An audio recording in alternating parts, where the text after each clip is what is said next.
Hi guys! This is Summer Susie. Welcome to my channel. Ngayon guys, magluluto ako ng charan! Magluluto lang naman ako guys ng chicken adobo. O diba guys? Napakasimpleng recipe for today. Pero ginawa ko naman siya guys na medyo special. Kaya siya special guys kasi itong ating chicken po, minarinate ko na to guys kagabi pa. So whole night ito guys naka-marinate sa Mama Sita barbecue. Tapos nilagyan ko guys ng lemon, tapos paminta. So nakalagay dyan guys sa baba, nakita nyo guys, yan yung paano ko siyang i-marinate. So ipapakita ko din sa inyo ang video nito sa mga bago tayong mag-saute ng ating adobo. O, di ba guys? Ito lang naman guys, dalawang chicken ito guys na buo. So hiniwa ko siya ng ganito. Tapos naka-marinate na nga ito ng overnight.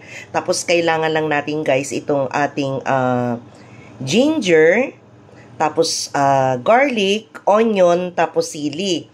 Tapos maglalagay din tayo guys. Of course, hindi mawawala ang suka kahit na may lemon na ito guys. Konti lang naman. And then maglalagay ko guys ng oyster sauce pag malapit na siyang maluto. Tapos toyo.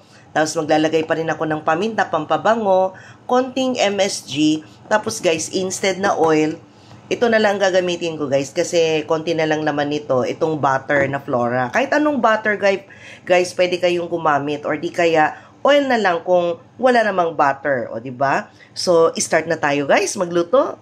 So guys, nagpainit na ako ng itong butter natin at saka konting oil para hindi masunog yung ating butter. Tapos start na tayo guys, itong ating ginger. Ayan.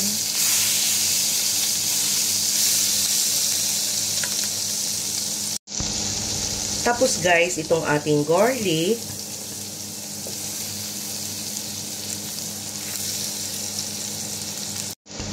Ayan. And then yung ating onion.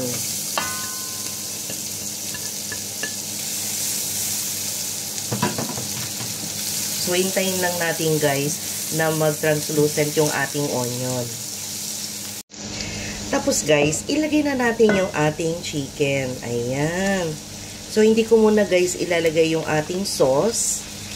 Later na, paprituhin ko muna siya ng konti. Ayan.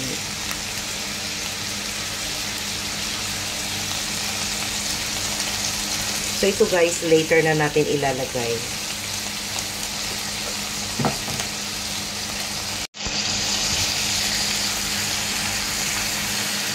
Ayan.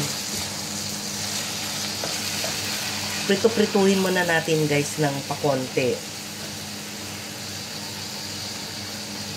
Okay? Mga about, ano to guys, 15 minutes.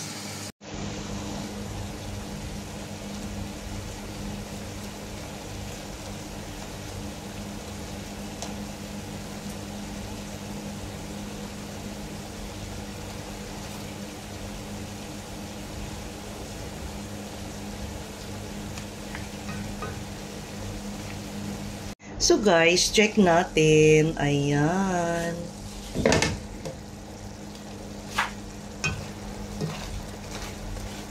Ayan, naprito-prito na siya guys. So ilalagay na natin itong sauce.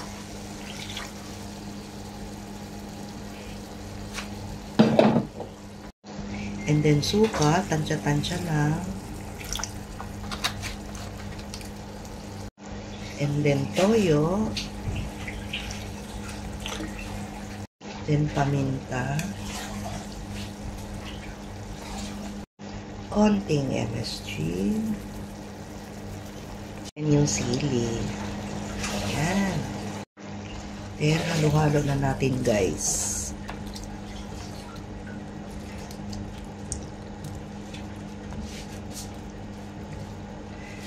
So, hayaan natin to guys matuyo at lumambot yung ating chicken. Siguro mga about 30 minutes. Okay?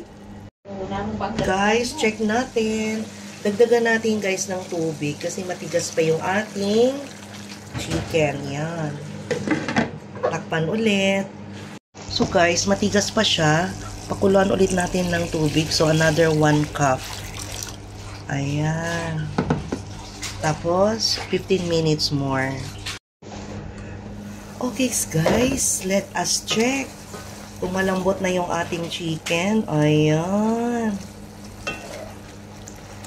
Ayan guys. Tikman din natin guys kung malasa ba to. Ayan.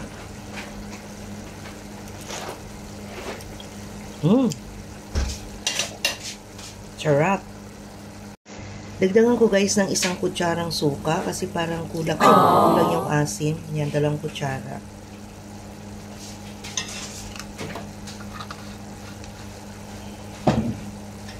Then, hayaan natin siya guys. Mag-evaporate. Ayan. Check natin guys ang ating chicken adobo. Ayan. Tingnan natin guys kung malambot na yung ating chicken. Kasi gusto ko guys, itong ating chicken is yung sabaw niya, yung konti na lang. Yan o, yung ganito. Yan. Parang sarap na niya guys. Ayan, malambot na siya guys. So, patayin ko na yung ating, i-switch off ko na pala yung ating apoy. Yan. And then, tikman natin guys.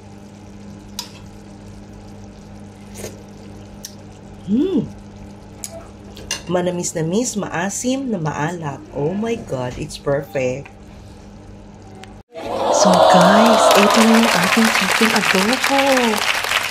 Ang sarap niya guys kasi natuyo na yung ating sabaw and then manamis-namis na maasim na maanghang. So guys, ano pang hinihintay nyo guys? Gayahin nyo na tong aking recipe. So guys, don't forget to like, share, and subscribe my YouTube channel, Summer Susie. Bye guys! See you in my next vlog. Bye!